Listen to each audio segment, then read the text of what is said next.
Shalom, shalom, sahabat-sahabat Hersama yang diberkati Tuhan. Selamat hari Minggu, Tuhan Yesus memberkati kita semua.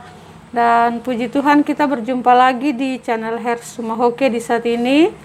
Sama-sama kita akan melanjutkan pembacaan firman Tuhan di hari ini dari Yosua pasal 14 ayat yang pertama sampai ayatnya yang ke-15. Untuk itu mari kita berdoa. Tuhan, kami mengucap syukur untuk waktu dan kesempatan Tuhan anugerahkan dalam kehidupan kami sehingga kami kembali dapat berjumpa di channel Hersuma Hoke. Kami mengucap syukur untuk nafas kehidupan yang Tuhan masih percayakan dalam hidup dan kehidupan kami sampai pada saat ini. Kami mohon Roh Kudus menuntun kami sehingga kami dapat mengerti firman yang akan kami baca di saat ini. Kami percaya firman dan kami melakukannya dalam kehidupan kami sehari-hari untuk puji dan hormat bagi nama Tuhan. Kami mohon ampuni dan kasihanilah keberdosaan kami Tuhan, supaya dengan pengampunan yang Tuhan berikan, pemulihan hidup dapat kami peroleh. Di dalam nama Yesus Kristus firman yang hidup, Tuhan dan Juru Selamat kami berdoa kepada Bapa di sorga. Haleluya. Amin. Iya. Yosua pasal 14 ayatnya yang pertama sampai ayatnya yang ke-15 yang berbunyi demikian. Pembagian tanah Kanaan.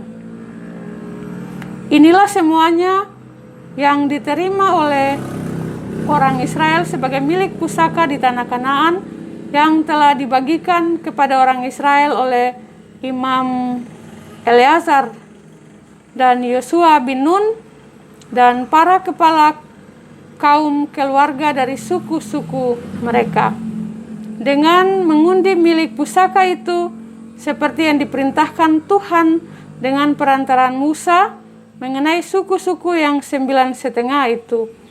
Sebab kepada suku-suku yang 2,5 lagi telah diberikan Musa milik pusaka di seberang sungai Yordan, tetapi kepada orang Lewi tidak diberikan milik pusaka di tengah-tengah mereka. Sebab Bani Yusuf merupakan dua suku, Manasye dan Efraim, maka kepada orang Lewi tidak diberikan bagiannya di negeri itu, selain dari kota-kota untuk didiami dengan tanah penggembalannya untuk ternak dan hewan mereka. Seperti yang diperintahkan Tuhan kepada Musa, demikianlah diperbuat oleh orang Israel dan dibagi-bagi merekalah negeri itu. Kaleb mendapat Hebron. Bani Yehuda datang menghadap Yosua di Gilgal. Pada waktu itu berkatalah Kaleb bin Yefune, orang Kenas itu, kepadanya, "Engkau tahu firman yang diucapkan Tuhan kepada Musa, abdi Allah itu, tentang aku dan tentang engkau di Kades Barnea. Aku berumur 40 tahun ketika aku disuruh Musa, hamba Tuhan itu dari Kades Barnea, untuk mengintai negeri ini. Dan aku pulang membawa kabar kepadanya yang sejujur-jujurnya. Sedang saudara-saudaraku yang bersama-sama pergi ke sana dengan aku membuat tawar hati bangsa itu. Aku tetap mengikuti Tuhan Allahku dengan sepenuh hati. Pada waktu itu Musa bersumpah, katanya, sesungguhnya tanah yang diinjak oleh kakimu itu akan menjadi milik pusakamu dan anak-anakmu sampai selama-lamanya, sebab engkau tetap mengikuti Tuhan Allahmu dengan segenap hati. Jadi sekarang sesungguhnya Tuhan telah memelihara hidupku seperti yang dijanjikannya.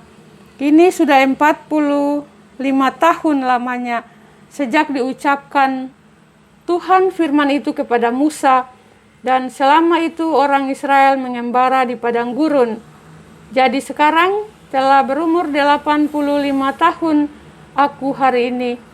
Pada waktu ini aku masih sama kuat seperti pada waktu aku disuruh Musa, seperti kekuatanku pada waktu itu. Demikianlah kekuatanku sekarang untuk berperang dan untuk keluar masuk. Oleh sebab itu, berikanlah kepadaku pegunungan yang dijanjikan Tuhan pada waktu itu, sebab engkau sendiri mendengar pada waktu itu bahwa di sana ada orang Enak dengan kota-kota yang besar dan berkubu. Mungkin Tuhan menyertai aku sehingga aku menghalau mereka seperti yang difirmankan Tuhan. Lalu Yosua memberkati Kaleb bin Yefune dan diberikannya lah Hebron kepadanya menjadi milik pusakanya. Maaf. Itulah sebabnya Hebron menjadi milik pusaka Kaleb bin Yefune, orang Kenas itu sampai sekarang ini. Karena ia tetap mengikuti Tuhan Allah Israel dengan sepenuh hati. Nama Hebron dahulu ialah Kiryat Arba. Arba ialah orang yang paling besar di antara orang Enak, dan amanlah negeri itu berhenti berperang. Demikianlah pasal pembacaan firman Tuhan di saat ini yang menjadi makanan rohani bagi kita. Berbahagialah kita yang mendengar firman, percaya dan melakukan firman dalam kehidupan kita sehari-hari untuk puji dan hormat bagi nama Tuhan. Tuhan Yesus memberkati kita semua. Haleluya. Amin. Ya, sahabat-sahabat, selamat beraktivitas di hari Minggu ini. Selamat beristirahat bersama keluarga terkasih. Dan mari kita tetap tekun setia membaca firman Tuhan setiap hari. Dan bagi sahabat yang belum memulai, tidak ada kata terlambat. Mari mengambil keputusan untuk membaca firman setiap hari, baik secara pribadi maupun bersama keluarga kita yang terkasih. Tuhan Yesus memberkati kita semua. Sampai berjumpa lagi di besok hari, sahabat-sahabat Her semua. Shalom.